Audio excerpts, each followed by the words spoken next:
स्कंद 21वां अध्याय सूर्य के रथ और उसकी गति का वर्णन।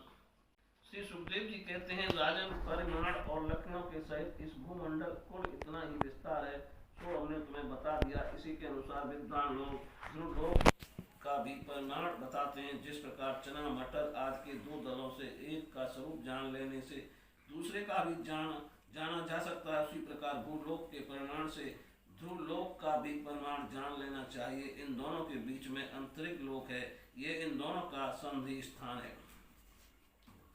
इसके मध्य भाग में स्थित ग्रह और नक्षत्रों के अधिपति भगवान सूर्य अपने ताप और प्रकाश से तीनों लोकों को तपाते और प्रकाशित करते रहते हैं। वे उत्तरायण, दक्षिणायन और विषुवत नाम वाली क्रम से मंद, शीघ्र और समान गतियों से चलने वाले समयानुसार मकर आदि राशियों में ऊंचे नीचे और समान स्थानों में जाकर दिन रात को बड़ा छोटा या समान करते हैं। जब सूर्य भगवान मेष या तुला राशि पर आते हैं तब दिन रात समान हो जाते हैं। जब वृषाण 5 राशियों में चलते हैं तब प्रतिमास रात्रियों में एक एक घड़ी कम होती जाती है और उसी हिसाब से दिन बढ़ते जाते हैं।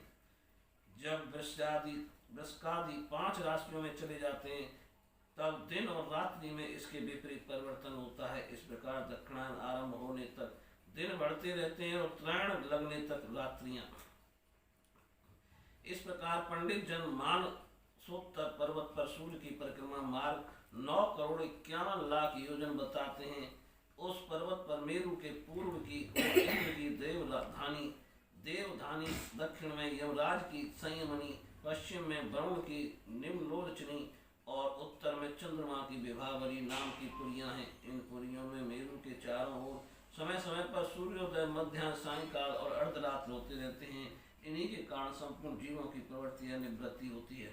राजन, जो लोग सुमेरु पर्वत पर रहते हैं उन्हें तो सूर्य देव सदा मध्यकालीन रहकर ही तपाते रहते हैं। वे अपनी गति के अनुसार अश्विनी और नक्षत्रों की ओर जाते हुए यद्यप मेरु को बाईं ओर रखकर चलते हैं तो भी सारे ज्योतिर्मंडल को घुमाने वाली निरंतर दाईं ओर बहती हुई प्रभाव वायु द्वारा घुमा दिए जाने से वे उसी दाईं ओर रखकर चलते जान पड़ते हैं।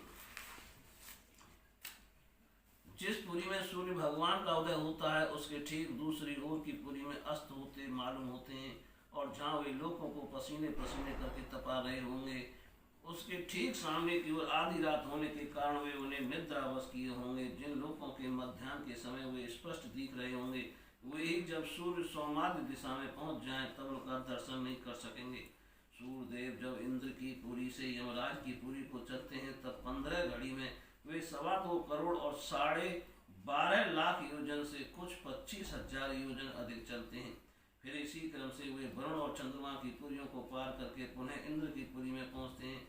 इस प्रकार चंद्रमा आदि अन्य ग्रह भी ज्योतिष चक्र में अन्य नक्षत्रों के साथ साथ उदित और अस्त होते रहते हैं। इस प्रकार भगवान सूर्य का वेद में रथ एक मुहूर्त में 34,800 योजन के हिसाब से चलता हुआ इन चारों पुरियों में घूमता रहता है।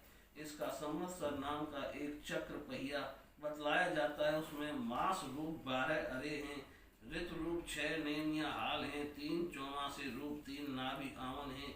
इस रथ की धुरी का एक सिरा मेरु पर्वत की चोटी पर है तो दूसरा मानसोत्तर पर्वत पर इसमें लगा हुआ ये पहिया कोलू के पहिए के समान घूमता हुआ उसका ऊपरी भाग तैल यंत्र के धुरे के समान ध्रुव लोक से लगा हुआ है। इस रथ में बैठने का स्थान 36 लाख योजन लंबा और 9 लाख योजन चौड़ा है। इसका जुआ भी 36 लाख योजन ही लंबा है। इसमें अरुण नाम के सारथी ने गायत्री या छंदों से नाम वाले 7 घोड़े जोत रखे हैं। वे ही इस रथ पर बैठे हुए भगवान सूर्य को ले चलते हैं।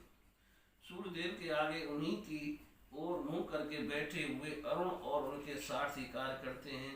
भगवान सूर्य के आगे अंगूठे के पोरवे के बराबर आकार वाले वाल खिलाब्य 60,000 ऋषि स्वास्थ्य वाचन के लिए नियुक्त हैं।